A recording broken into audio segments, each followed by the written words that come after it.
You guys go. Welcome to day 2 of our Every 15 Minutes program. A little thick right there. The premise of Every 15 Minutes is to show young adults the impact impaired driving can have on lives. As 11th and 12th graders who are on the cusp of driving or are already doing so, we as your community feel it is our imperative to impart some hard-earned wisdom to you, the next generation. You got it? Yeah. Every 15 minutes, someone is killed by an impaired driver. That means drinking and driving, smoking and driving, or being on pills and driving. The group of students who you witnessed yesterday in the car crash scene were nominated by Pittsburg High staff members. They are seen as students who have and carry influence in the circles that they keep. Some are student leaders, some are athletes, some are honor roll, and some are the students sitting next to you in class who you've never spoken to. All of them have this school in common, and now all of them have this experience that they will carry with them as they move forward. These students have been working on this 2-day event for months in collaboration with the admin team, security team, Pittsburg Police Department, CHP, and dozens of local businesses to showcase the potential impact impaired driving can have. There were 8 students who were in the crash scene. In car 1, we have Ali Tautolo, who was deceased. Alex Tautolo, who had a traumatic brain injury. Noah Casada and Juju Wells, who had serious injuries sustained.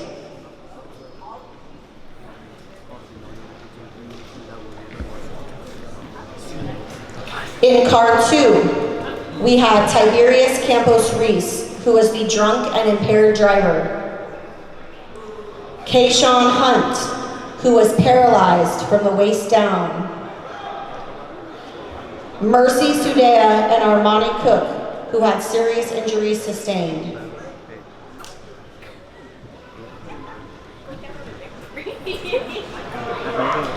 "12 students were considered the living dead, statistics of death by drunk driving, and they were pulled from class every 15 minutes.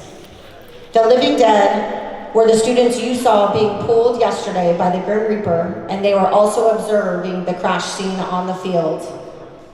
Jaden Allums, Tristan Barina, Hugo Bertrand, Aaron Cusin, Mark Harrell Jr., Melvin Holmes, Asia Manuels, Liana Pena,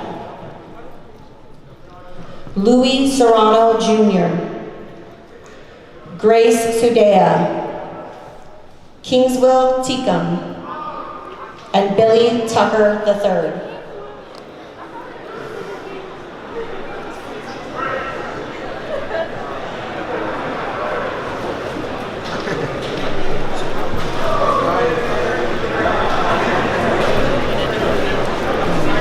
As we move through day 2 of this event, this portion is known as the funeral for all of your classmates.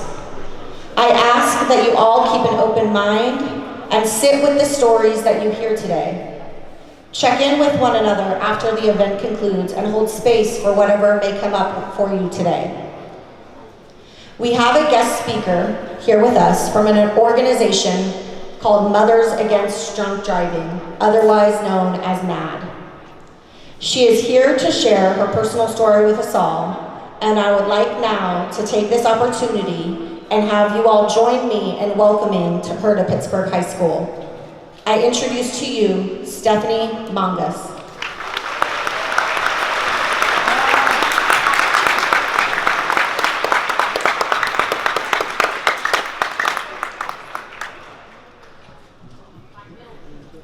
First of all, I want to say thank you to you guys for even taking part in this. Seriously, I know it's a lot. It's an emotional drain. It takes time away from your studies.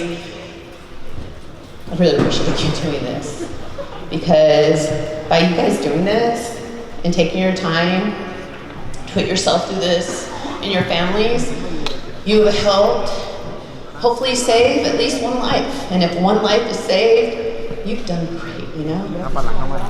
It's like that starfish story you probably have heard. You walk along the beach and you see somebody picking up a bunch of starfish that are washed up, and the person picks up the starfish and starts throwing them back in the water, and you're like, God, you're not gonna save them all. And the guy picks up one and throws it in the water, save that one. You know, so this helps stop one person from getting behind the wheel and killing themselves or killing somebody else. Thank you for doing this, because if this was back in my day, you know, I'm 57 years old. Back in my day, we didn't talk about drunk driving. We didn't talk about impaired driving. It just happened, okay? We lost a lot of people.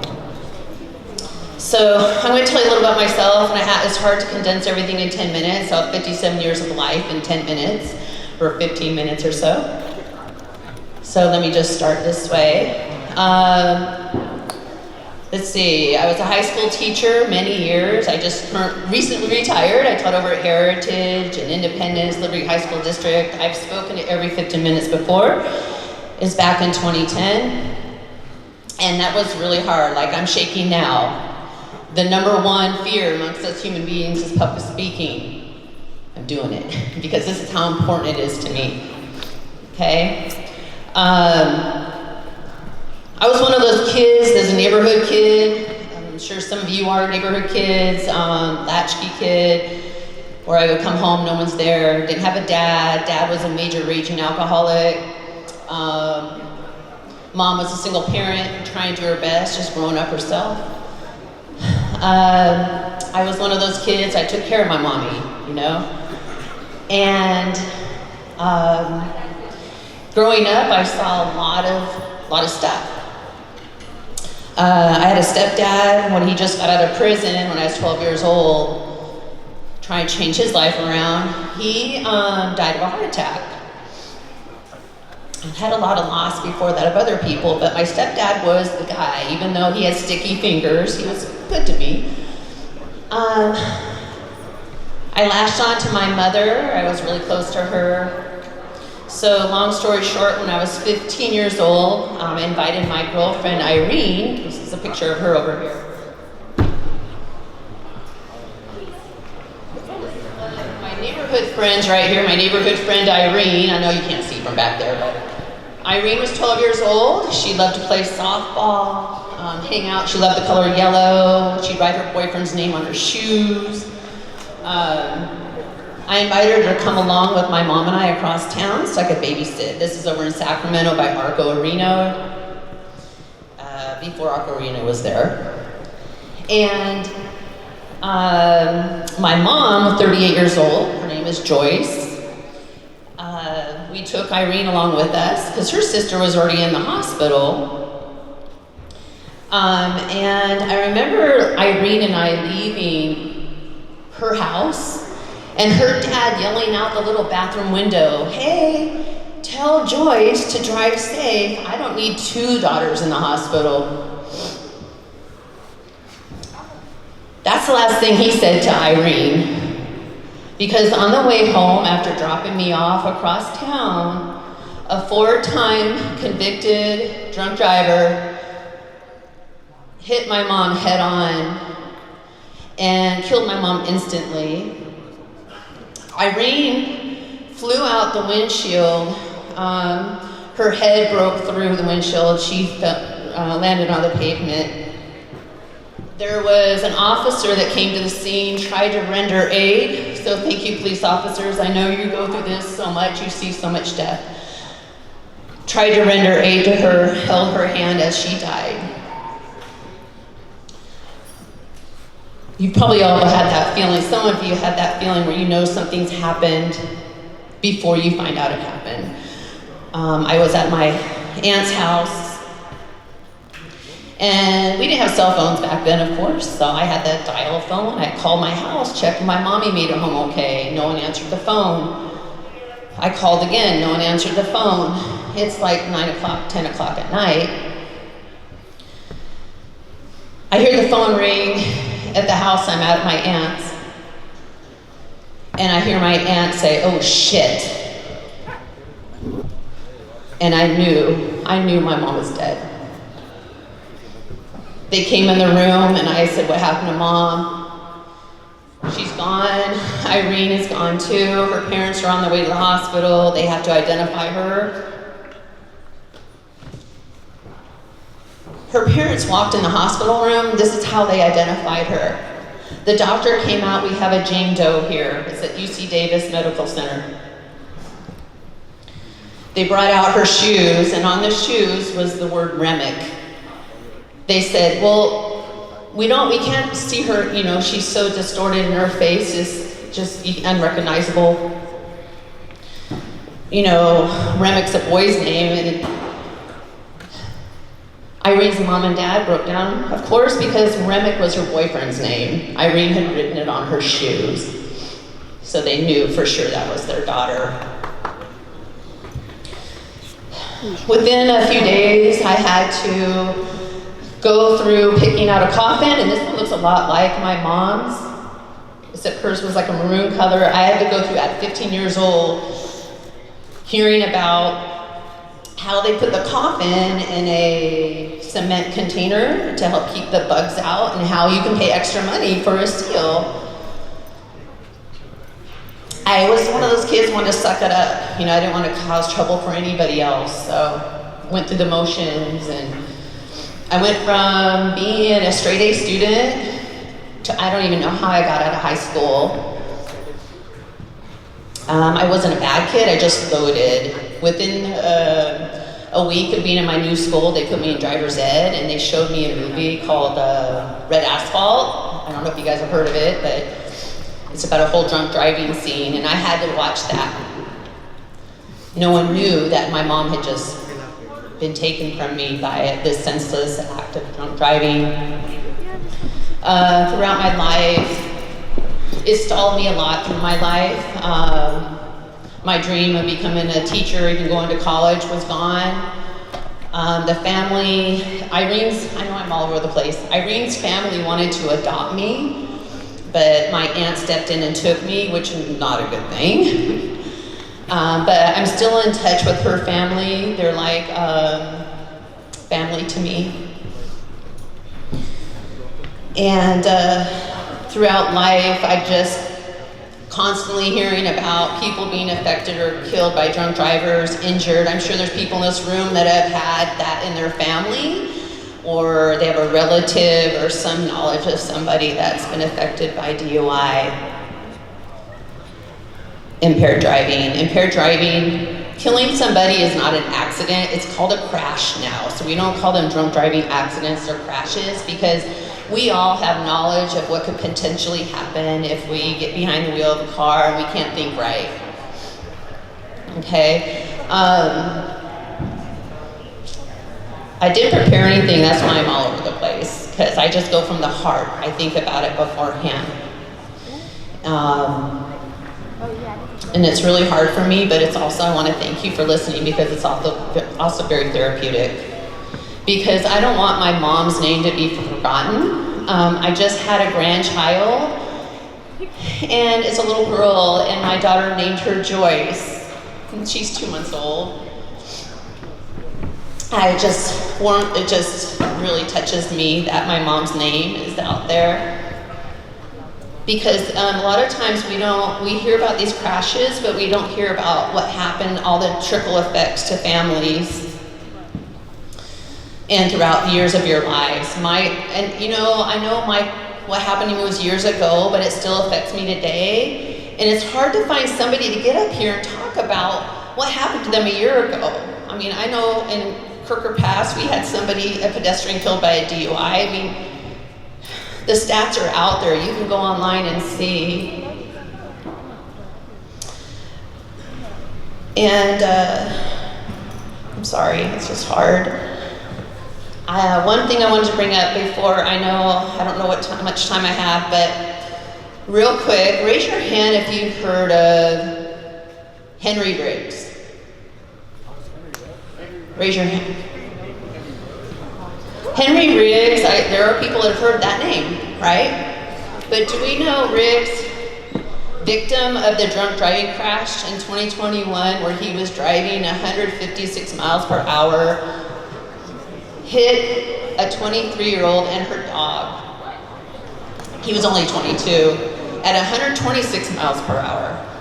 Do we know her name? Anybody know the name of that victim? Her name is Tina. Her dog's name was Max. She loved dogs. This is just 2021. And if you don't know who Henry Riggs is, he's a Raiders football player. He had his whole life in front of him, and now he's serving time in prison. You know, a smart person learns from their mistakes. A wise person learns from the mistakes of others. So we don't want to repeat those mistakes. So I really thank you guys. Have a plan. For one, don't drink. We can have fun without drinking. I don't know about you, but I do. You can write down 20 things you can do other than drink. I'm sure you can come up with 20 things. Today, nowadays, sober is the new sexy. It's become this whole marketing thing too, so that's where the money is. You'll see more of that. Always have a plan if you're gonna be in the car after you've been drinking. Don't even get in the car, have a plan to get home before you even take the first drink if you are gonna do that. Thank you so much, and just keep spreading the word. I really appreciate you guys for listening. I know I'm all over the place, but it's just a very emotional, hard thing to talk about. Thank you.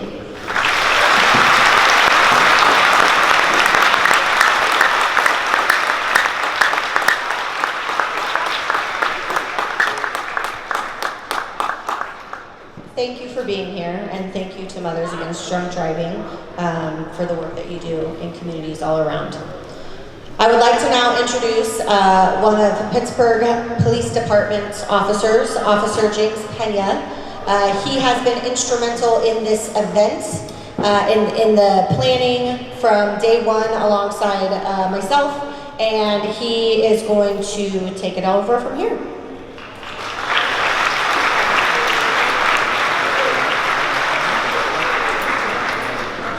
Good morning, everybody. Wow, right? Hasn't this been the most impactful 24 hours we've all observed? This is the reality of every 15 minutes that someone is injured or killed from impaired driving. You may have noticed the living dead behind the crash scene yesterday. These students, they were pulled from the classroom by the Grim Reaper, who is one of our officers, Yusuf Smith. He walked into the classroom with another officer, removed that student, and the obituaries of that student was read. This demonstrated to the student body how quickly a life can be taken. Impaired driving is not just alcohol, but it is marijuana, opioids, and Xanax. The list goes on. These Xanax pills are sold in the street, are actually in fact fentanyl, and this problem is highly abused by our youth today. Somewhere right now, there's a real life funeral happening where somebody's in a casket because of a crash that we all witnessed yesterday. This devastating crash not only affected one person, it affected Ty and Allie's family, Kayshawn, Mercy, Noah, Ty, everybody's friends and family. But it did not stop there. The teachers, the school staff, the officers, the doctors, the firemen, and the paramedics, the Pittsburgh community, we were all affected by this. I'm currently a traffic officer for the Pittsburgh Police Department and have been in this position just over a year now. In this last year, I've investigated 8 fatal traffic crashes. 6 of the 8, a driver was impaired.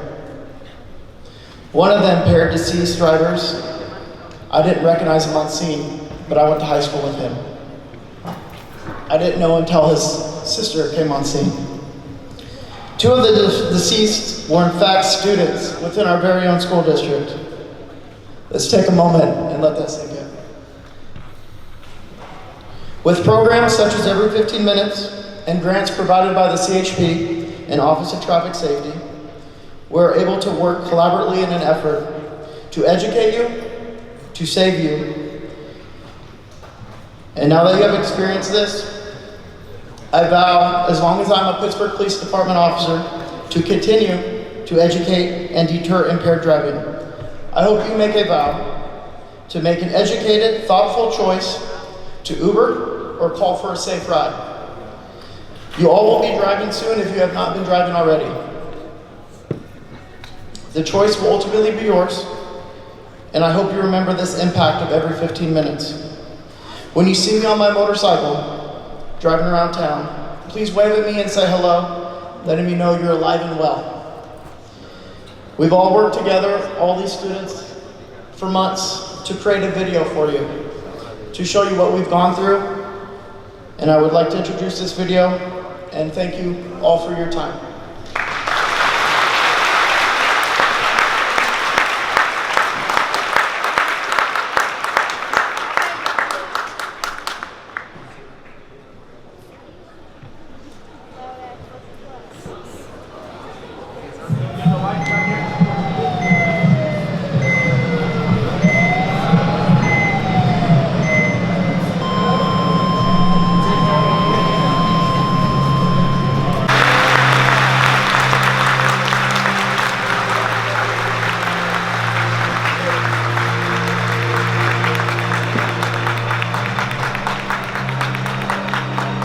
I want to take a moment to recognize the 20 amazing students who gave up months to plan for this event.